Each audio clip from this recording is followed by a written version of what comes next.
श्री कृष्ण गोविंद हरि मुरारी। हे नाथ नारायण वासुदेव।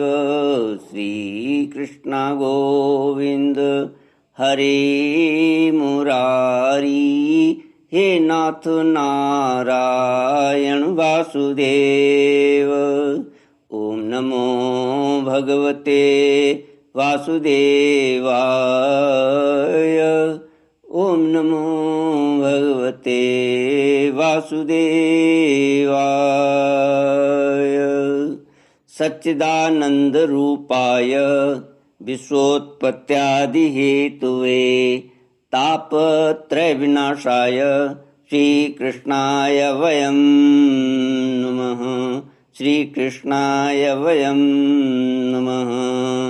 सच्चित आनंद स्वरूप परमात्मा जो सृष्टि के उत्पत्ति पालन और संहार करता है तथा जीवों के आध्यात्मिक आदि दैविक आदि भौतिक तापों को नष्ट करने वाले हैं अर्थात जीवों के मानसिक शारीरिक और भौतिक दुखों को दूर करने वाले हैं, उन श्री कृष्ण भगवान को हम नमस्कार करते हैं। श्री कृष्ण गोविंद हरि मुरारी। हे नाथ नारायण वासुदेव। श्रीमद्भागवत सप्तम स्कंद पंचमोध्याय श्लोक 29 से।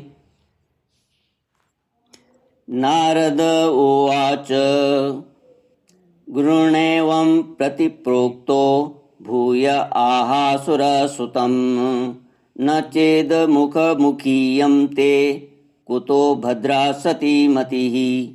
प्रहराद उवाच मर्तिन कृष्णे परतस्वतो वा मिथोभिपद्येत ग्रहवर्तानाम् अदान्तगोभिर्विशतां तमिश्रम् पुनः पुनश्चर्वितचर्वणानाम्।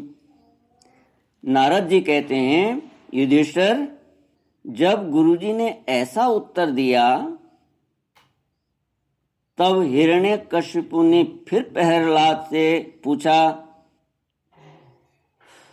क्यों रे? यदि तुझे ऐसी अहित करने वाली खोटी बुद्धि गुरुमुख से नहीं मिली तो बता कहाँ से प्राप्त हुई है?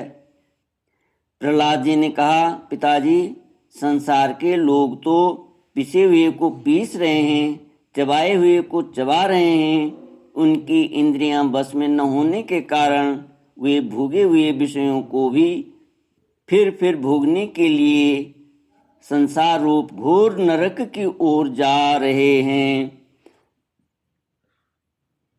ऐसे ग्रहासक्त पुरुषों की बुद्धि अपने आप किसी के सिखाने से अथवा अपने ही जैसे लोगों के संग से भगवान श्री कृष्ण में नहीं लगती।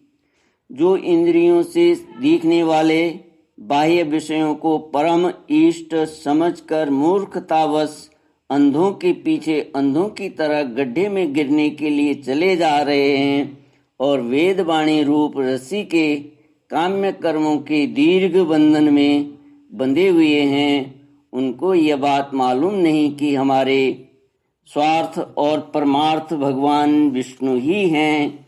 उन्हीं की प्राप्ति से हमें सब पुरुषार्थों की प्राप्ति हो सकती है। जिनकी बुद्धि भगवान के चरण कमलों का स्पर्श कर लेती है, उनके जन्म मृत्यु रूप अनर्थ का सर्वथा नाश हो जाता है। परंतु जो लोग अकिंचन भगवत प्रेमी महात्माओं के चरणों की धूल में स्नान नहीं कर लेते, उनकी बुद्धि काम्य कर्मों का पूरा सेवन करने पर ही भगवत चरणों का स्पर्श नहीं कर सकती। प्रहलाद जी इतना कहकर चुप हो गए। हिरण्यकशिपु ने क्रोध के मारे अंधा होकर उन्हें अपनी गोद से उठाकर भूमि पर पटक दिया। प्रहलाद की बात को वह सह न सका रोष के मारे उसके नेत्र लाल हो गए। वह कहने लगा, दैत्यों, इसे यहाँ से बाहर ले जाओ और तुरंत मार डालो। ये मार ही डालने योग्य है।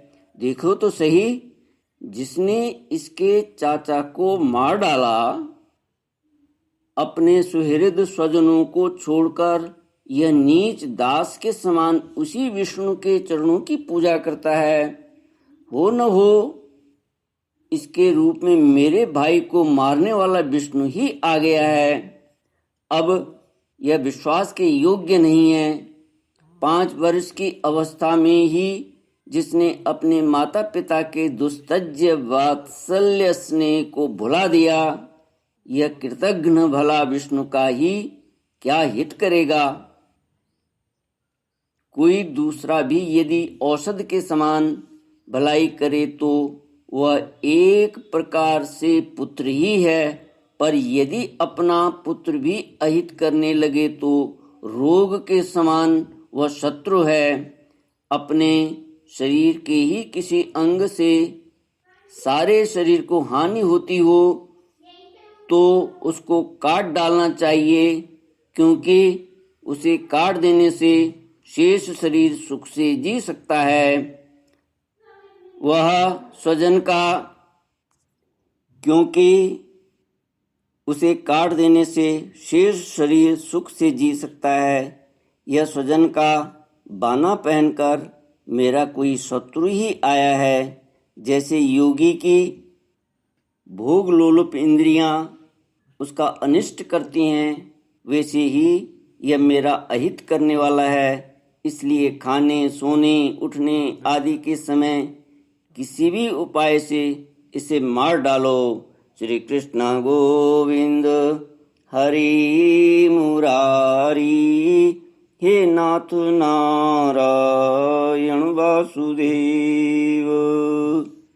जब हिरण्यकशिपु ने दैत्यों को इस प्रकार आज्ञा दी, तब तीखी दाढ़, विकराल वदन, लाल लाल दाढ़ी, मूछ एवं केशों वाले दैत्य हाथों में त्रिशूल ले लेकर मारो काटो इस प्रकार बड़े जोर से चिल्लाने लगे। प्रहलाद चुपचाप बैठे हुए थे और दैत्य उनके सभी मर्म स्थानों में शूल से घाव कर रहे थे। उस समय प्रहलाद जी का चित्त उन परमात्मा में लगा हुआ था